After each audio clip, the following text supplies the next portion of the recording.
Assalamu alaikum. Yan uwa ina muku fatan alkhairi da fatan kowa ya tashi lafiya. Allah ya sa haka amin.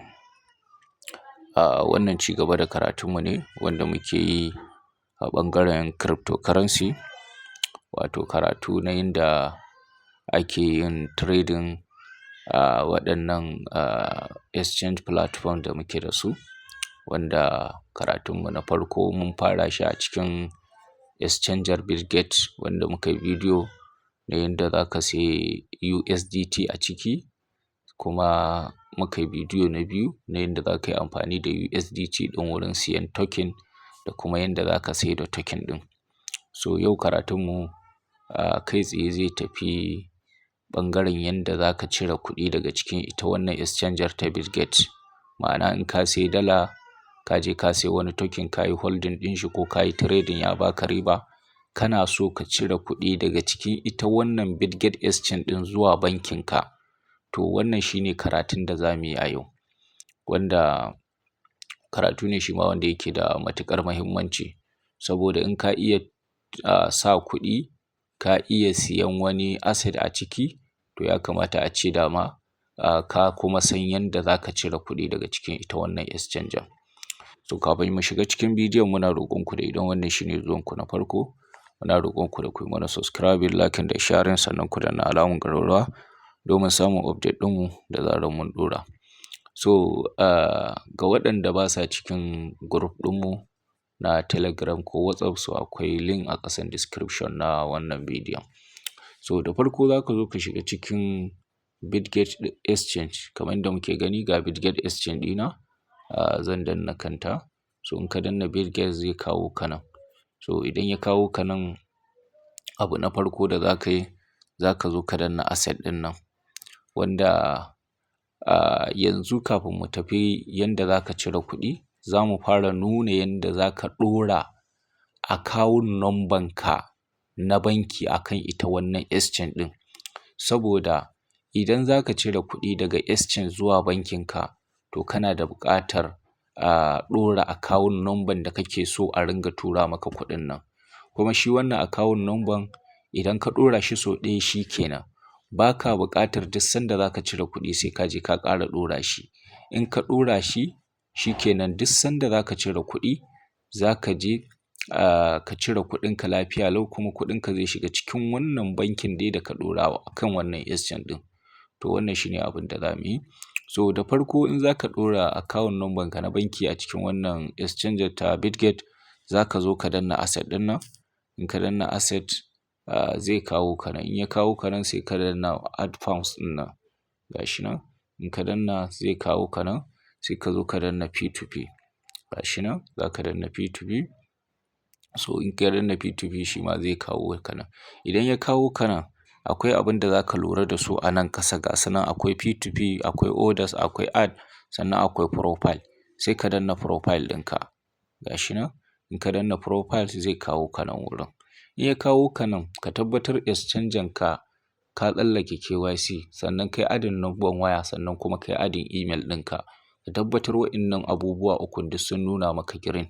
So wannan shine. Sannan bayan ka zo nan in za ka yi adin na account number ka akan ita wannan exchange ɗin, abin da za ka yi shine nan inda aka sa payment method. Payment method. So za ka danna shi. Ga shi nan. In ka danna shi zai kawo ka nan sai ka danna add ɗin nan. Ga shi.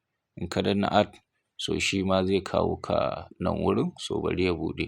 To kun ga shi nan ya kawo mu. Kun ga bankunan Najeriya. Opay, Palmpay, Kuda, Access Bank ga su nan duka. Duka ga su nan. Duk bankin da kake so ka ɗora ga shi nan. Za ka duba sunan bankinka. So kuma ko da ma babu bankinka a nan, ko da shi ma ko babu shi idan ka zo adin, kar ka ma zo ka danna kan bankinka direct. Kawai abin da za ka yi nan za ka danna bank transfer. Bank transfer shi za ka danna haka. In ka danna bank transfer, so zai kawo ka nan.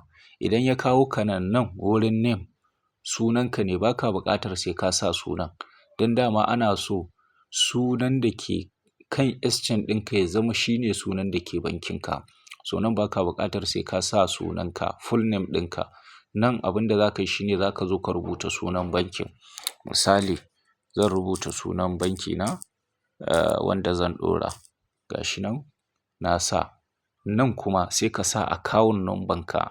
Yauwa account number za ka sa a nan wurin. Gashi nan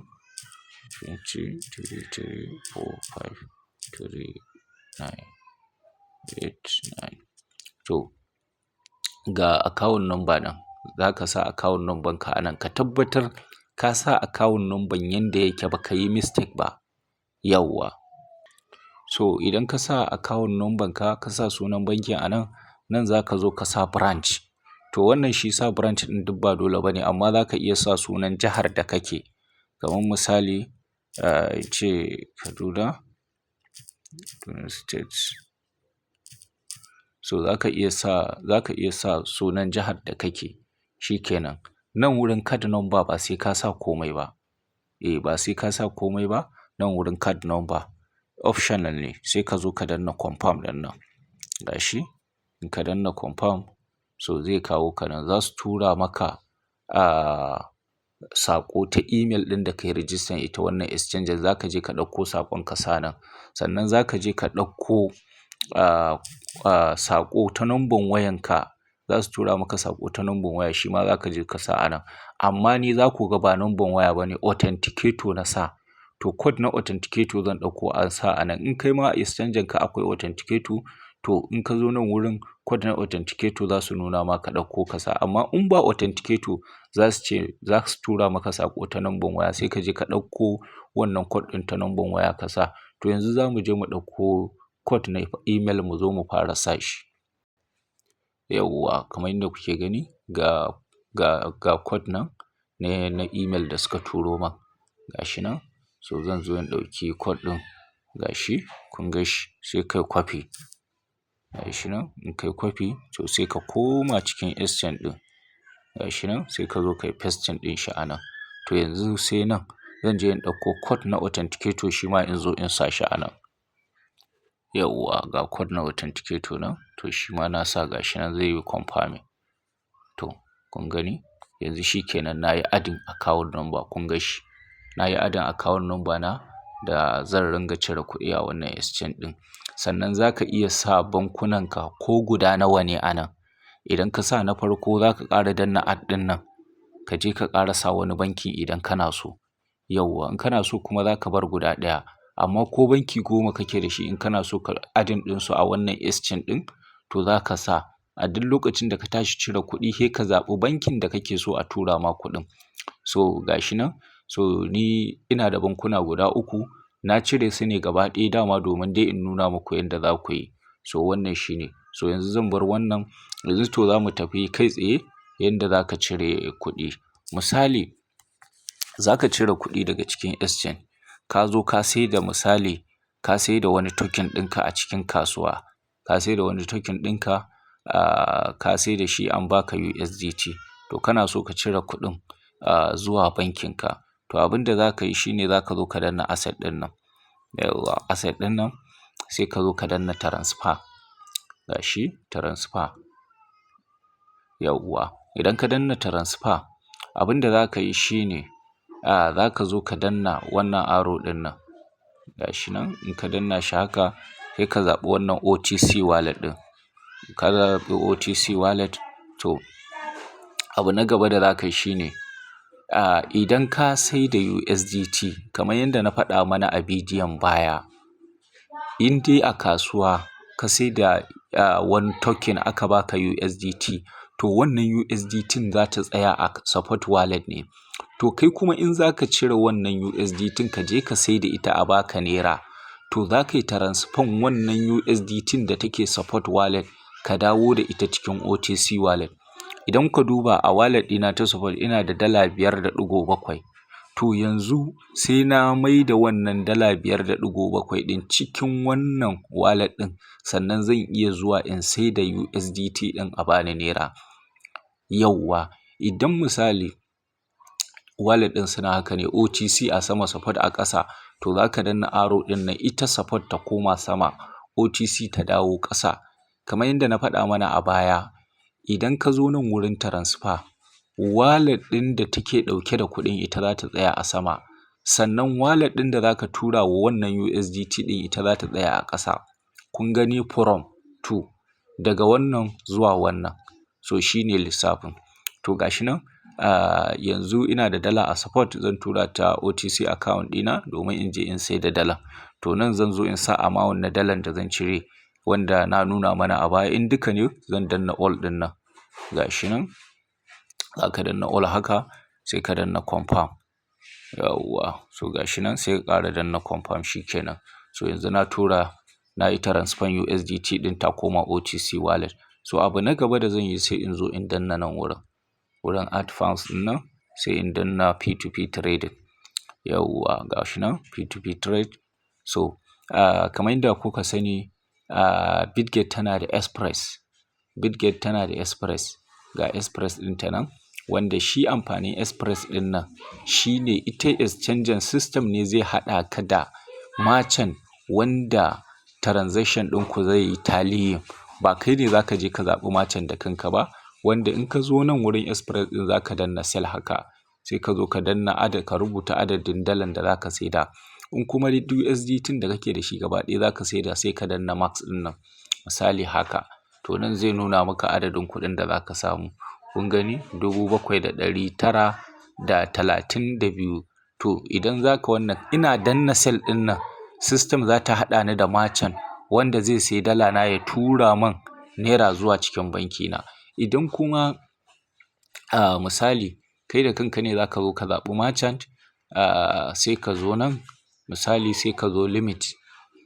In ka zo limit USDT na nawa zaka saida, misali bari mu, tunda USDT da zan saida ta 7,000 ne, bari in ce misali 7,000.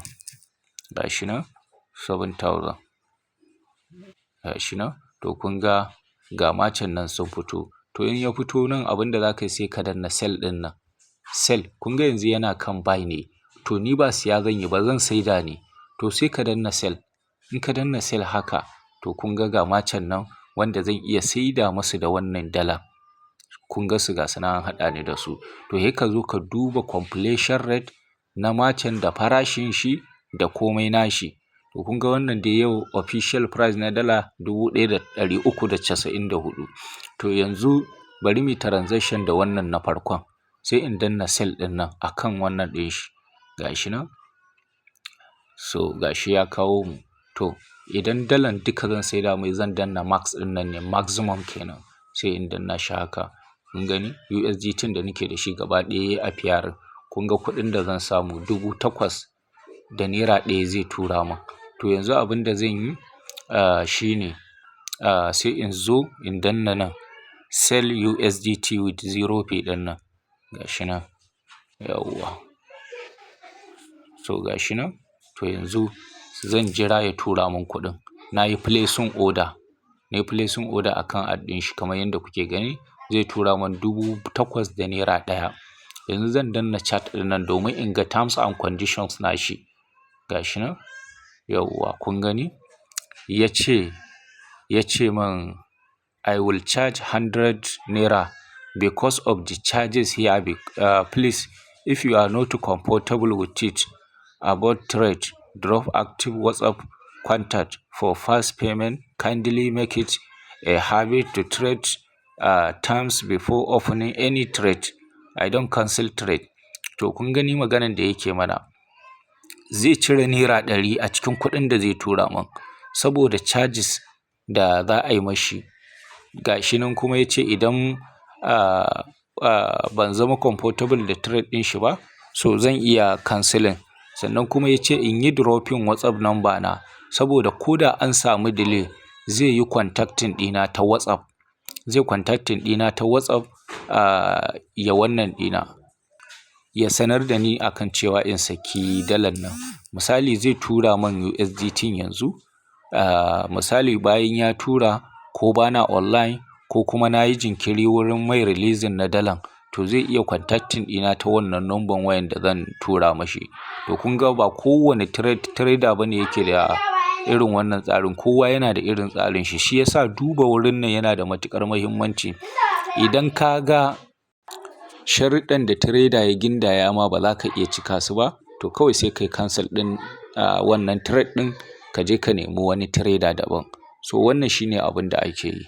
So yanzu bari in ce mashi ba matsala ya wannan, wato ya cire naira ɗarin sai ya tura man shauran.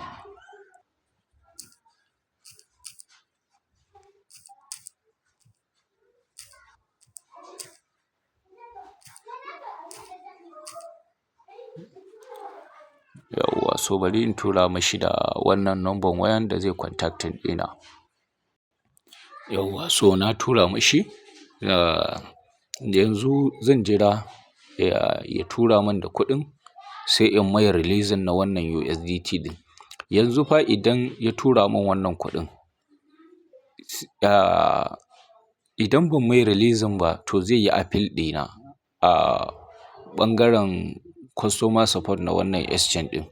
Zai yi appealing ɗina, kuma in ko da ya tura man da kuɗin in ban mai releasing ɗin wannan USDT ɗin ba to ba za a taɓa saka mai ita ba har sai na so na yi releasing.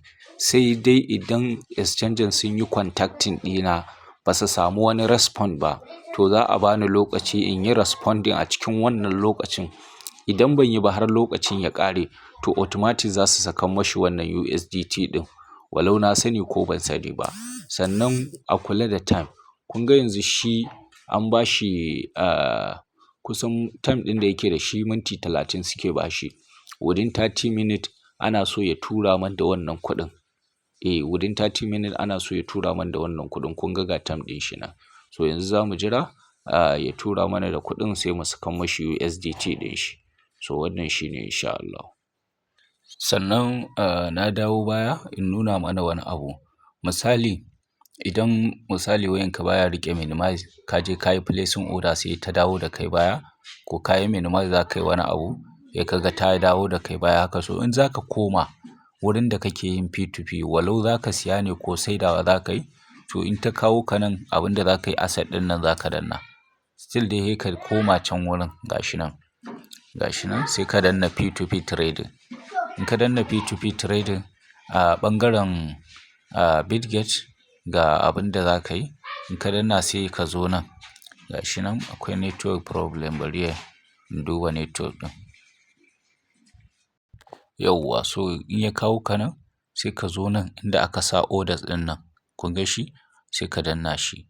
To zai mai da kai kan trade ɗin direct. Kun ga shi ko? Ga trade ɗina nan da nake. Yauwa, sai ka danna kan shi haka. To gashi nan ya dawo da mu. So akwai ɗan matsalar network ne. Yauwa, so gashi ya saka mana kamar yadda muke gani. Idan za ka sayar da dala ya saka ma kuɗin, so za ka ga ya nuna ma release ɗin nan. Hakan yake nuna cewa ya saki kuɗin. To abin da za ka yi kai kafin ka saka mai dalan sai ka je ka yi confirming cewa kuɗin ya shigo ko bai shigo ba. Yauwa, ni yanzu kuɗin ya shigo kamar yadda kuke gani gashi nan a notification na kuda na. Gashi nan, bari in cire wannan abun ya shiga wani wuri daban. Ga notification nan kun gani na shigowan kuɗin. Kun gani gashi nan 7,900 ya cire wannan naira ɗarin. To wannan shine yanzu na yi confirming kuɗin ya shigo. To yanzu abin da zan yi na gaba shine zan saka mashi USDT ɗinsa. Gashi nan sai in zo in danna release ɗin nan. Gashi nan. Yauwa, sai ka zo ka danna nan. I have confirmed receipt of the 8,000 naira payment in the above account. Sai ka danna shi. Ka yi confirming ce kenan, ma'ana ka je ka yi confirming cewa kuɗinka ya shiga bankinka. Sai ka danna confirm ɗin nan. Gashi nan. In ka danna confirm zai kawo ka nan. In ya kawo ka nan za ka je za a tura maka code ta number wayanka idan babu authenticator a wayanka kenan. In kuma akwai authenticator to code na authenticator Bitget ɗinka za ka je ka ɗauko ka sa a nan. Idan ba ka sa authenticator ba za su tura maka saƙo ne ta number waya. Sai ka je ka ɗauko saƙon da za su tura ma. Za ka ga su code ne guda 6. Sai ka je ka ɗauko su ka sa a nan. So yanzu zan je in ɗauko code na authenticator in zo in sa a nan. Yauwa, so yanzu na ɗauko code na authenticator na zan zo in sa shi a nan gashi nan. Yauwa, so bari mu jira ya confirming. To yanzu shi kenan na saka mashi USDT ɗin nan kamar yadda ya tura min kuɗina. Kun gani? Gashi nan you have successfully sold 5.7 USDT wato na sai da USDT na guda 5.7 kamar yadda suke sanar da ni. To in ka ji daɗin trading da shi sai ka ba shi positive ɗin nan. Idan kuma kun samu matsala ne da shi wurin wannan ga wurin negative. In ka danna negative ɗin nan ana rage mashi point ne, amma in ka ba shi positive so yana ƙara samun wannan ne a trade ɗin shi. So zan ba shi positive gashi nan. So wannan shine yanda za ka sai da USDT ɗinka a cikin wannan exchange a tura ma kuɗinka zuwa banki. Sannan akwai wani abu guda ɗaya da na manta in nuna mana. Idan ka ɗora account guda biyu, ma'ana ka ɗora account fiye da guda ɗaya a wannan exchange, misali sai ka zo za ka sai da USDT ɗinka. So kana so ka zaɓi wani banki. To misali ba na farkon ba. Misali kana da bankuna da yawa. To in za ka zaɓi wani banki, bayan misali ka zo nan ka danna sell, gashi nan ka danna sell haka, bari ya buɗe mana merchant. So misali za ka yi transaction da wannan merchant sai ka danna kan shi haka, gashi nan. So bari ya buɗe. Network ɗin ne ba kyau yau. Yauwa, so bayan ka danna kan merchant ya kawo ka nan. Nan wurin za ka sa adadin dalan da za ka saida mashi. To bayan ka sa adadin dalan, idan kana da bankuna da yawa a kan exchange, to sai ka zo nan ka zaɓi bankin da kake so a tura ma kuɗin. Idan misali ba account ɗin farko da ka fara sawa a cikin wannan exchange a cikin shi kake so a tura ma kuɗin ba, wani banki ne daban. To idan ka zo nan ga nan inda aka sa payment method sai ka danna alamar arrow ɗin nan. In ka danna zai fito ma da duka bankunan. To ni da yake banki ɗaya ne yanzu akan exchange, shi yasa za ku ga guda ɗaya ne gashi nan ɗauke da sunana. To idan akwai misali akwai kaman guda biyu, to za ka ga bankuna a nan da sunansu da komai, sai in danna wanda nake so. Amma ni da yake guda ɗaya ne, so automatic in zai sai da USDT cikin wannan guda ɗayan da na sa za a tura min kuɗin. So wannan shine dama insha Allahu. Allah ya bamu sa'a.